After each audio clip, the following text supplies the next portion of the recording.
Welcome back to Wayne's Arcade World, and what a week it has been. It's been several days.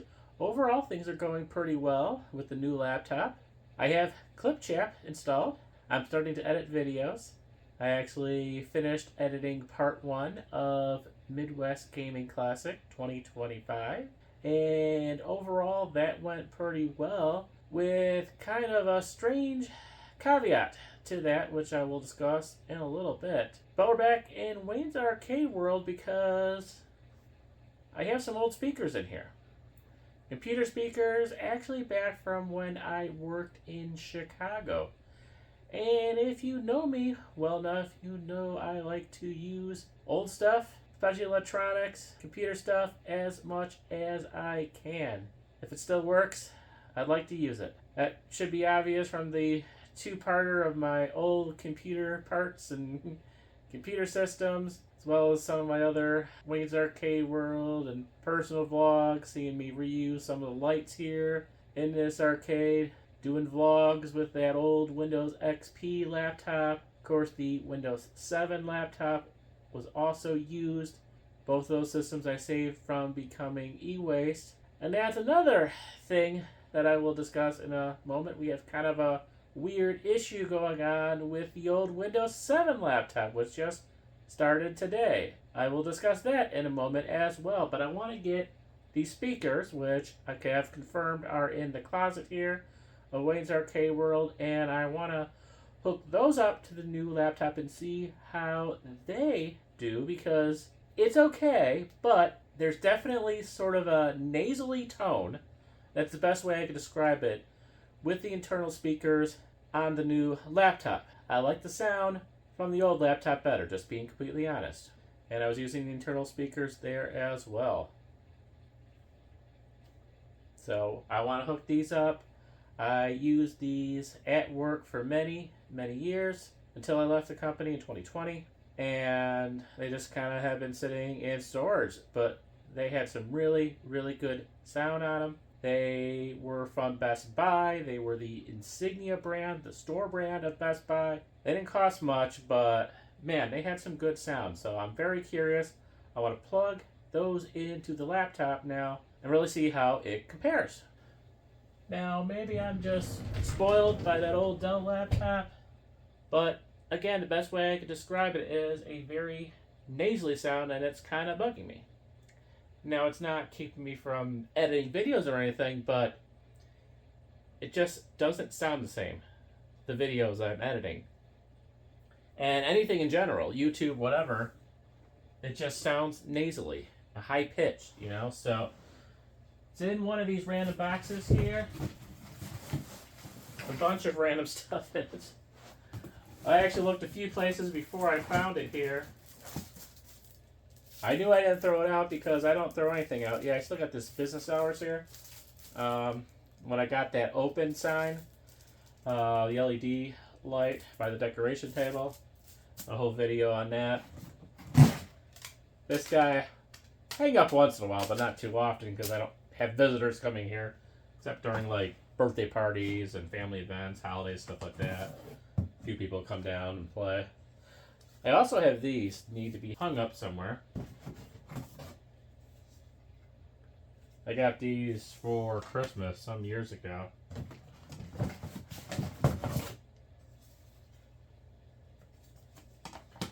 These will eventually be on the wall in Wayne's Arcade World.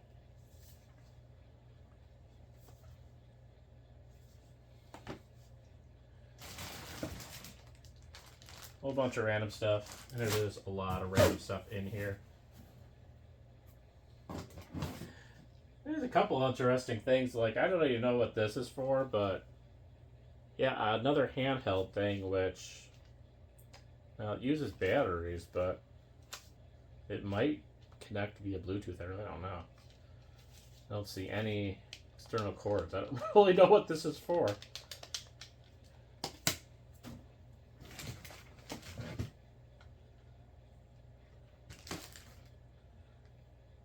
Speakers are kind of on the bottom here. This is why I save stuff. You never know when it'll come in handy. And here you go. There's one of them. Just very basic speakers by Insignia, so store brand was on a good sale, I'm sure. That's probably why I bought it. I remember picking up Best Buy. I was living in Lake Zurich at the time, so I picked it up store pickup at the Deer Park location, which is sadly now closed. McHenry used to have a Best Buy as well. That was closed a long time ago as well, but the one in Deer Park was more of a recent closure. I don't know exactly when. Power button, volume. Now it does have an external power source, so I got to plug that into the wall. No big deal. And there you go, our possible speakers for the new laptop. And like I said, it's not that bad, but there's definitely a nasally sound that I was not used to on the old Windows 7 laptop. So we'll test these out. I'll show it to you guys. You guys can tell me what you think about it. It has a 3.5 millimeter jack, headphone jack. So does the laptop. So these should hook up perfectly fine. And I do remember, using these every day at work, and it had a great sound to them, and just been sitting in storage. So if I have a chance to reuse something that's still good quality, I'm all for it. And yeah, I'll just hook these up to the laptop, place them on the desk. And here is our used Windows 7 laptop. As you can see, I have put it in the tool room in the basement next to our Windows XP laptop. And here's the issue I'm currently dealing with. This laptop, for whatever reason, has decided that today it no longer wants to connect to my Wi-Fi. And I've done all the basic Windows troubleshooting steps. That, of course, was useless. I've done all the basic logging off, logging back on, restarting it, shutting the machine down, turning it back on. None of that has helped. It simply says it will not connect to my Wi-Fi. This is all I get. Windows was unable to connect to, and the name of my Wi-Fi network. Troubleshoot problems is useless, as it always is. One of the things it did suggest was to restart my router, but my new laptop, my phone, and everything else in this house that is connected to my Wi-Fi is connected perfectly fine. So why should I restart my router just because this thing doesn't want to connect? Now, this laptop and Windows 7 in general is definitely known to have issues connecting to a Wi-Fi network from time to time, but not usually lasting all day like this, so I have no idea what's going on. It is probably not going to get resolved before this video is released. When I first discovered this thing earlier, I kind of panicked for a little bit because, I have 10 videos that I still need to upload from this thing. I showed it to you guys. So, oh my gosh, what am I going to do? If I can't connect to the internet, I can't connect to YouTube. The Ethernet might still work on it, I don't know. But cooler heads prevailed, and I grabbed one of my external hard drives, hooked it up to this thing. That didn't want to connect for a few minutes. That kind of made me panic even more, thinking I had bigger issues with this laptop, but eventually it did connect. Got all my videos that still need to be uploaded onto it, backed up some other things as well, and have already moved those videos to the new laptop, so we're all good now. The irony of the timing of the situation is definitely not lost on me. If I hadn't purchased that laptop when I did, and today, I'm looking at a laptop that won't connect to the internet, one that I pay bills on and upload YouTube videos. That would really suck. And I'd probably be running out to Best Buy tonight and picking something up. But thankfully, that didn't happen. And the situation still kind of sucks. I was hoping this was going to be my Windows 7 shrine. Well, that was my Windows XP shrine.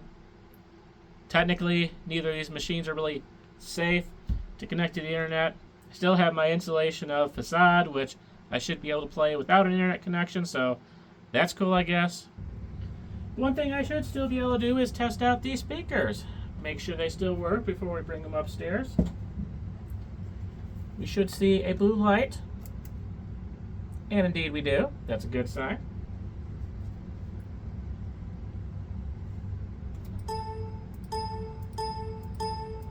That's also a good sound. Let's load up the video that I was panicking that I wouldn't be able to upload tomorrow. Our return to Burlington, Wisconsin. In addition to the Walmart, Burlington, Wisconsin also has a Pick and Save. Yes, we are back in Burlington, Wisconsin tonight. And just wanted to give that quick update because in the video that we did here previously, not too long ago, we checked out the closing Burkhart's. I mentioned that I thought Walmart was the only sort of other grocery store in town. And indeed, they also have sounds as good as ever store brand speakers. Very impressed. I know not all the Insignia stuff is good at Best Buy, but this was a really good purchase. Welcome back to the office. And what's this? Every RGB keyboard needs a RGB mouse, am I right? This is the Logitech G203 LightSync corded RGB mouse. Picked this up on Amazon. Just the perfect amount of RGB. And here's the complete setup. My 5 terabyte external hard drive that saved my butt. A Western Digital hard disk drive. It is a spinning drive, but got a really good deal on this back in 2020. I also picked that up at the Best Buy in Killdeer, Illinois, and I will always remember it was 2020 because it was right in the heart of COVID and Best Buy only had store pickup. I bought this from Best Buy in Crystal Lake, Illinois, but of course I did store pickup.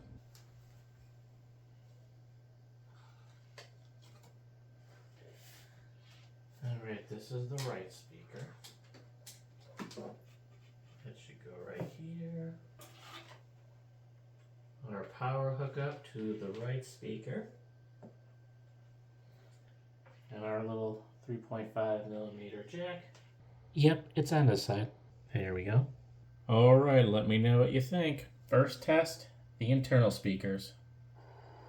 So, apparently, in addition to the Walmart, Burlington, Wisconsin also has a pick and save. Yes, we are back in Burlington, Wisconsin tonight.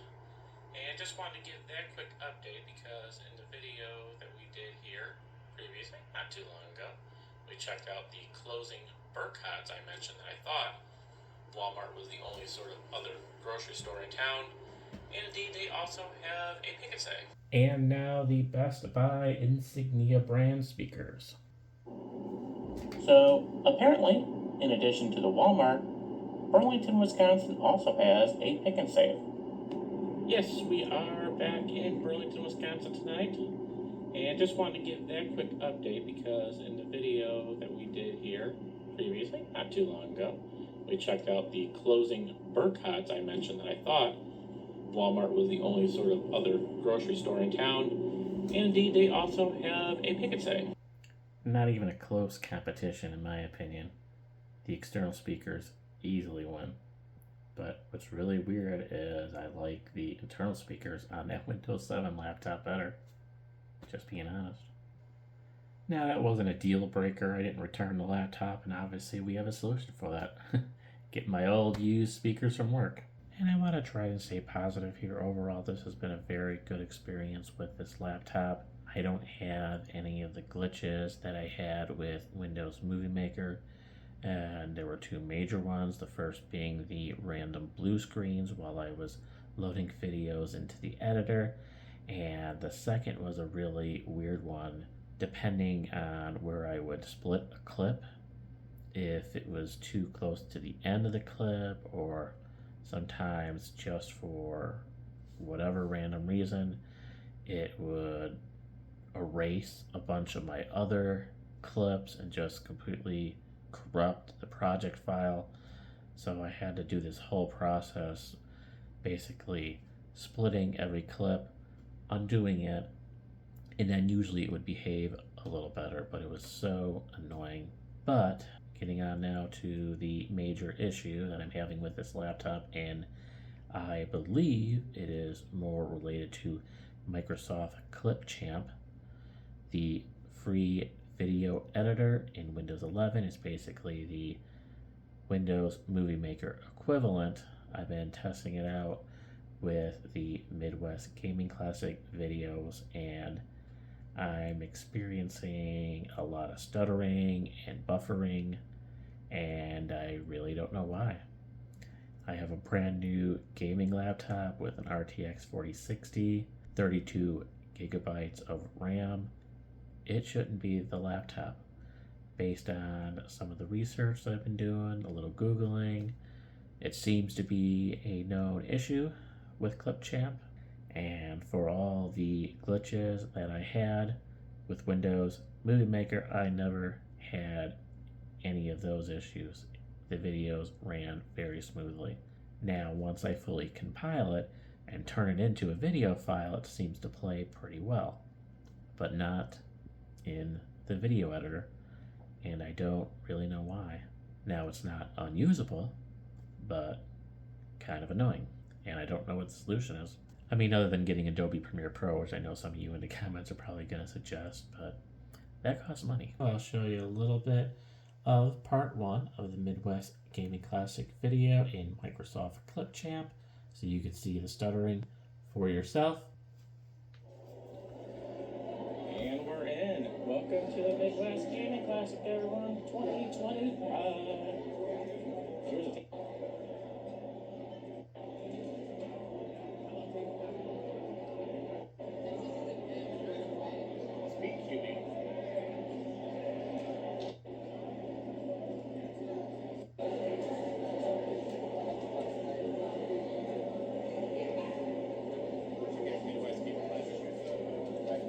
bought one in a few years. It's been a little while.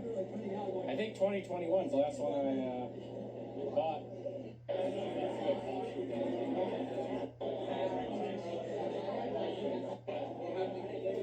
One of my biggest regrets. I haven't got a Wii or I never got a GameCube and I never had the Wii U. Yeah, the Wii. Wow. Yeah, I think you get the point. So, where are we at with this Gigabyte G6 gaming laptop? My new main video editing machine, my live stream gaming machine in the near future. Well, it's been about a week since the last clip of this video. And this whole series of videos, starting back with the tour of my old retro PCs, which I'm currently editing those videos. This has gone on long enough, and I'm ready to wrap this up and release it. Overall, the experience is a lot better. We were having some issues with Microsoft Clipchamp, the free video editor and Windows 11 that I thought was going to be my perfect replacement for Windows Movie Maker on my Windows 7 laptop. The laptop, which as of the last time I checked, which was a few days ago now, still is unable to connect to my internet. But the more and more I get this thing set up, the less and less I care. It still kind of pisses me off. I hope it gets fixed. But honestly, I have less and less need for that thing at this point. This has been an overall very good experience with this laptop. Definitely a few little gripes that I've had, and Clipchamp was really my main one. But we have gotten that solved. No, we have not gotten the issue with Clipchamp solved, but I have found an alternative. And I can happily say in that software, playing video, scrubbing, whatever you want to call it, is perfectly fine. So apparently, it's just Clipchamp that sucks. I am kind of suspicious because you are required now to sign into your Microsoft account to use Clipchamp. Is there more connectivity to online sources than should be needed for local editing on a PC? I don't know. I don't know what's causing it. It's not the specs of this laptop, and apparently it's not my videos or anything else. It's just the software. After that previous segment of my video, having issues with Clipchamp, I started to research other free video editors, going through Google, YouTube, and two in particular kept on popping up. One, which is CapCut, It is a video editor that is commonly used in the shorts format on YouTube and TikTok. And speaking of TikTok, apparently CapCut is owned by the same parent company that owns TikTok, ByteDance, which is certainly not without its own set of controversies. One of the many reasons why I have avoided getting TikTok over the years. Why Memories by Wayne has never been and never will be on TikTok.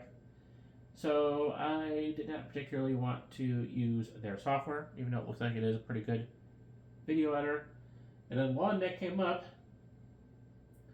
on this screen here, can't see it that well, is Clipchamp. Over here, we have DaVinci Resolve.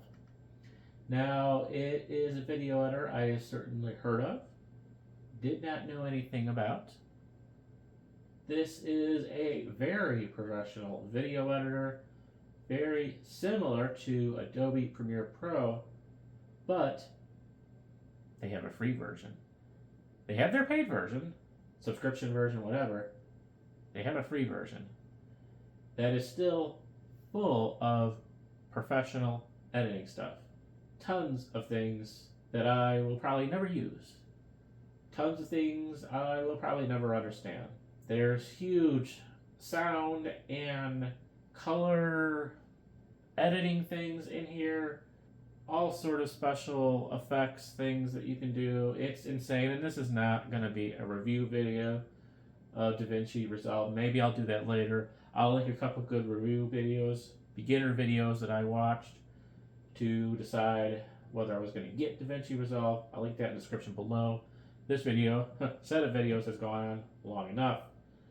But on Clipchamp, I edited the Midwest Gaming Classic videos, cosplay contest, did all that, fully compiled, done, with the stuttering. And now I'm currently editing my Retro PC collection, part 1 and part 2, on DaVinci Resolve, and so far it has gone very well. I have a lot to learn, but the basic editing, cutting, pretty basic stuff like that, I think I've gotten down pretty well. I could do B-roll, I can do background music, and all this cool stuff that I haven't really done before in Movie Maker. I can do that pretty easily. It seems easy enough. I don't know where I'm going to put that in my videos. I'm so used to just doing very basic videos, but I would definitely like to enhance the quality, make it look more professional looking, and I think I can do it with this free version of DaVinci Resolve, version 20. And let's finish off this video with my final thoughts about the Gigabyte G6 model KF, by the way. Apparently there's different models with this thing. I think KF might be one of the more basic models, because there's another model where you can switch between the internal GPU and the external GPU. My model, the KF, doesn't have that option. So, and before we get started, let me preface this by saying this is a budget gaming laptop. This is a sub $1,000 laptop. I got it for $999.99 at Best Buy, and it was on sale. Interestingly enough, that model that I picked up is no longer available. There is some sort of new Gigabyte G6 that Best Buy sells. Both are listed at Best Buy site, but the exact link to this is now not available, and there is some new version of this. I think this may have been a 2024 model, and maybe that's a 2025 model. I'm not sure. I haven't dug too deeply to tell the difference, and it really doesn't matter. Do I have any regrets? No. Especially buying this, not knowing at the time that my Windows 7 laptop, my main laptop for editing and just basic social media, paying bills, etc., would decide not to connect to the internet. I had no idea when I bought this. I'm glad I did. I don't really have any regrets, especially now, for not waiting. And yeah, maybe that laptop is a little nicer than this. Maybe this laptop fixes some of the things I'm going to discuss here. I don't really know. But I definitely did not know at the time that I was going to really, really need a laptop at this point. So I'm glad I got it. No regrets. That said, and now that Clipchamp and all that garbage and stuttering, everything's out of the way. Not a laptop problem. It's a Gigabyte problem. I'm not getting rid of the program. It's still there, obviously. We're going to try DaVinci Resolve from here on out. Hopefully that goes well. That problem goes away. My biggest problem with this thing is the sound. Now, I understand this is a budget laptop, but the sound absolutely sucks with the internal speakers. Now, I'm certainly not the only YouTuber that has said that. It was not just me. That nasally sound, we did a comparison, absolutely sucked. And even though it's a budget gaming laptop, you shouldn't cut back on the speakers for the quality. That is really the biggest red flag. If your big thing is sound, this may not be the thing for you unless you do what I did. I fixed that problem by getting these external speakers that I already had from my previous job in Chicago, just sitting in storage. I'm always happy to reuse any sort of electronic components when I can. Obviously, you watched my Hoarder video for my old PC collection. Very happy that I get to put these back out here again. Disappointed in sound. Gotta fix. If sound is a really crucial thing for you and you want to pick this up, I'd recommend getting an external set of speakers. It's your 3.5 millimeter little jack thing. And I'm sure you could probably hook up speakers to USB-A or USB-C. But get speakers. Again, maybe the sound's completely fixed on the new model. It's our Best Buy website. I really don't know. And from here, there's really not a lot for me to complain about. There's definitely some people saying that they weren't happy with the sort of plasticky material on here. That hasn't really bugged me that much. You can definitely get some fingerprint streaks on here for sure. Yeah, you're going to want to probably wipe this down with a soft cloth once in a while. This is not a premium feeling laptop by any means, but it doesn't feel cheap, and it's not those paper thin laptops that everyone is making now. This thing's got a GPU in it. It's got a little weight to it, and that I'm very happy about. I personally don't have a problem with it. It feels perfectly fine to me. But some people haven't liked the quality of the material itself, so there's that. And then one of the big things, the keyboard. This has not bothered me as much as it has others. Yes, there is definitely flex. There is most certainly keyboard flex here, especially in the middle of the keyboard. You could feel it. Every other YouTuber reviewing this laptop has talked about the keyboard flex. It's there. It honestly has not bothered me that much. Some folks have not liked the feel of the keys. It hasn't really bothered me. The layout is a little weird, and that is something that I didn't think about. I fell in love that this thing has not only a full keyboard, but the keypad. Everything on here, just like a full-size keyboard, except it's kind of squished a little bit into a 16-inch laptop. So everything is a little off, and it has taken me some time to get used to. Hitting the backspace, or trying to hit the backspace, I was often hitting numlock. But since then, I've gotten kind of used to it, and I type pretty well in here. It is still a little tight. Some folks have complained about when they're typing that their left hand kind of hits the edge here, and it is a little bit of a tight edge. My hands have not really had an issue. The trackpad hasn't gotten in the way for me. They just kind of sit here nicely. You know, let's be honest, I don't have the huge hands, so take that as you will, but I don't have huge hands. So a little smaller fingers probably fit this better than it will for others, but it has not bothered me that much, and I've gotten used and don't really even notice the flex anymore. I love the numpad. That is pretty awesome, especially, you know, signing into Windows with your PIN. Just boom, do it right there. You don't have to go on top. That's really cool, quick and easy. So yeah, this is definitely not a premium feeling keyboard. You know, it's not the clicky clacky, it's not the cherry red keys or something, but again, this is a budget gaming laptop. If keyboards are really, really your thing, and that is a very, very important thing for you, this is probably not the laptop for you. Of course, there's a solution to that too. Just as we had the speaker solution, you can get an external keyboard. I don't think I will because I don't have a lot of room on this table, and I'm perfectly fine with using these keys for now. So I don't really feel a need to get an external keyboard. They do not bug me that much. It's just been taking a little time to get used to the keyboard being more on the left side and maybe slightly smaller keys because they have to fit the numpad in here. And a side note to that, I absolutely love the lighted keyboard. I do not think that I'm ever going to be able to buy a keyboard again that's not lit up. I absolutely love the look of this. I didn't think I was going to care that much about it, but I'm in love with it. Yeah, I don't think I'm going to be able to buy another keyboard unless it's lit up. This is awesome. I don't even have to stay in the dark all the time, but I just love the look. It's so nice, even during the daytime. I love the lighted keyboard.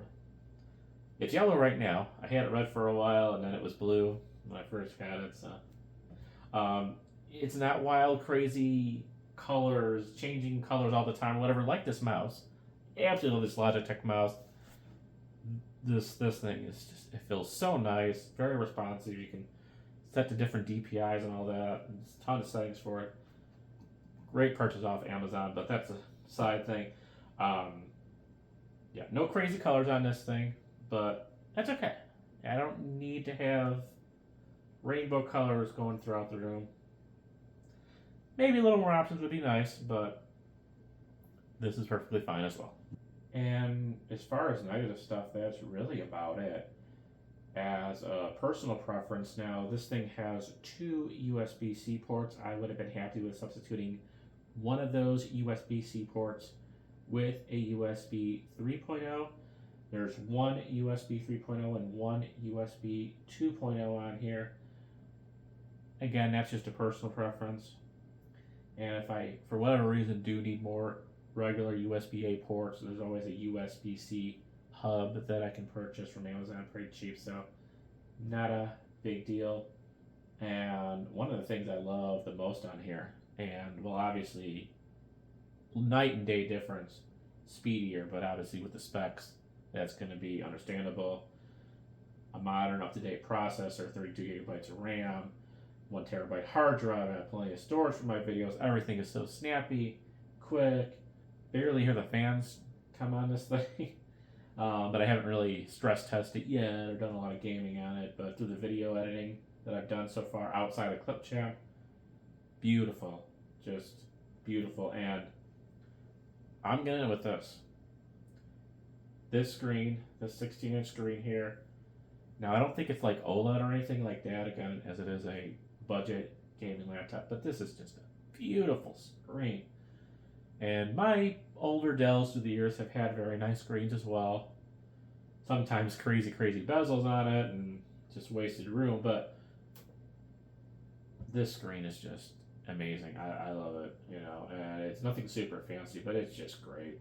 I watched 1 or 2 YouTube videos where folks were complaining about the color accuracy on it.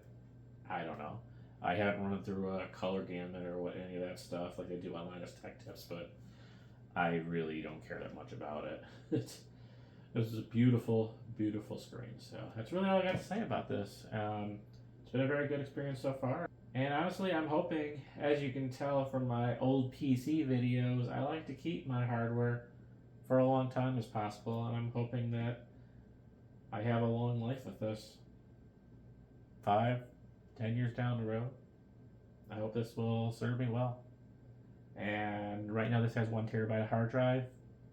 I don't know if I mentioned it or not yet, but there is a spare M.2 slot on this that I can get. I don't know how much, but I can upgrade it significantly for extra storage if I want to do that. So that's an option down the road as well. And it has 32 gigabytes of RAM. I think I can update this to 64 gigs, but don't think I'm going to do that for quite a while. So this thing is so snappy. So, all right. Well, I hope you enjoyed this series of videos. This is probably one of the most in-depth personal videos that I've ever done, and I've done quite a few long ones, but Starting out with part one of the review of my old PCs. Yeah, this is a pretty big one, but this is a very significant time in this channel, and I'm hoping this new hardware is going to reflect more professional looking videos on this channel in the future. Thank you for watching. And one final thing that I think I should point out, and a very important one, is I really just like the look of this laptop. When you search laptops on Best Buy, they all look the same. All the Dells, the HPs, etc., they all have the same basic look to them. They all look like one of my work laptops, you know? And I really wanted something different, but not anything crazy like the typical gaming laptop or an Alienware, some really odd design. This has a little bit of style to it, but actually can still fit in as a business laptop if you want. It's got a bit of style to it, yet you could bring it to a board meeting. And I think this is one of the coolest things I like the most about it. And it's not labeled as Copilot plus PC, which over half the laptops are. I believe this thing does have Copilot, but it's not overly throwing their AI stuff at me, which is really nice as well.